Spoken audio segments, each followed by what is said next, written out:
Hello and welcome everyone. In today's video, I'm happy to share with you all how you can win with the black pieces in just 7 moves against any beginner player. So this is the Blackburne chilling trap that we are going to discuss today.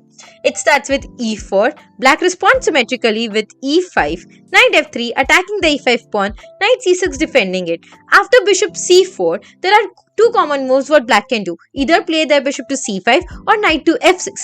But let's see how you can trap your opponent and do this gambit by playing your knight to d4. Knight first, it looks like knight d4 is violating the fundamentals of opening. Do not move the same piece twice in the opening. Also, is keeping this pawn undefended, the e5 pawn undefended. This is actually a bad move if your opponent knows the correct idea to play, which at the end of this video, I am going to share the correct defense. But let's see what if your opponent is a beginner player, is a club player and falls for this trap. Captures the free pawn, he gets greedy and captures the free pawn on the e5 square with his knight. Well, if he does that, then you can throw in another surprise. You can play your queen to g5. Queen g5 gives an attack to the knight as well as to the g2 pawn. Now, if your opponent thinks, okay, I can save the knight as well as I can give a fork by capturing on the f7 square with the knight, then you can also capture back on the g2 square. He is giving an attack to your rook, you are giving an attack to his rook. Here, he can save his rook. Well, you cannot because your rook can't move. Let's say if he goes with his rook to f1 square, then it is a complete disaster for black because you can simply play your queen to e4, give a check. If this queen blocks the check, then the queen is gone. And if the bishop blocks the check, then the game is gone because after knight f3, it's a beautiful smothered checkmate. This is how you can use the Blackburne chilling trap against any beginner player. Okay, now let's explore few other options. What if he is, after capturing on the g2 square, what if he captures your rook on the h8 square with his knight? After he captures on h8, you also capture his rook, you are giving a check. The king can't move because e2 square is taken care by the knight, so he has to block it with the bishop. Now, we can play our queen to e4, give another check. The queen can't block the check as the knight is attacking that square. If he blocks the check with his bishop on the e2 square, then here there are two options that you can do. You can play a bishop to c5, threatening a checkmate on another 3 moves, or you can simply win the queen by playing your knight to c2. Knight c2 is forking the king as well as the rook. If the queen captures on the c2 square, then you win the queen. But if the king moves on the f1 square, then queen to h1 is another checkmate, right? And if he captures on c2 with the queen, trying to defend the rook, then you can capture the win, eventually the bishop. And this is how you can win with the black pieces. Okay, let's see what if he is not playing his knight to f7. Instead, if he defends the position and he plays his knight to g4. Now, knight g4 is also not good for white because after knight g4, he does defend his g2 pawn as well as the knight because the queen protects it.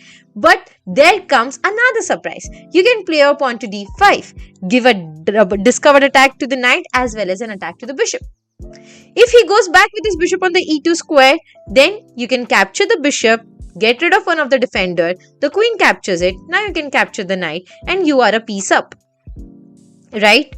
And what if he captures your pawn on the d5 square with his bishop? Let's say when he captures the pawn on the d5 square with his bishop, then you are simply winning a knight and you are a piece up. Here I am sure that you can win this dynamic position by capturing on the f3 square, sacrificing it, and it would be easy win for black there.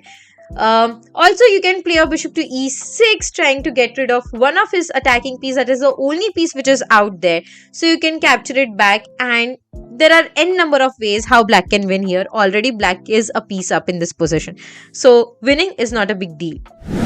Okay, let's see what happens if he defends the position, and what if there's another option. If not defending the knight, let's say he captures with the bishop on the f7 square, then you cannot capture the bishop, the knight defends it, but you can simply play your king to e7. Now king to e7 gives an attack to the bishop as well as to the knight.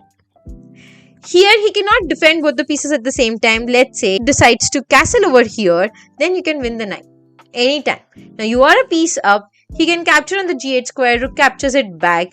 You are a you are having a piece and he's having compensation of 2 pawns for that, which is not a big deal, but okay, you are having a piece and that is well to do for black, right? There is n number of ways how white can continue the game. He can play his pawn to c3, then he can push the pawn to d4, and the game continues. So now coming down to what is the correct idea, how should actually white respond. So first of all, white should not capture the pawn on the e5 square. Simply he can castle here, or any move like capture on the d4 square, or play a normal looking move like knight to c3, pawn to d3 for that matter, or simply castle. Anything is fine.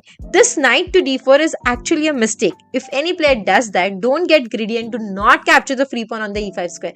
Do not underestimate the power of your opponent thinking that he's a weak player and he's offering me a free pawn.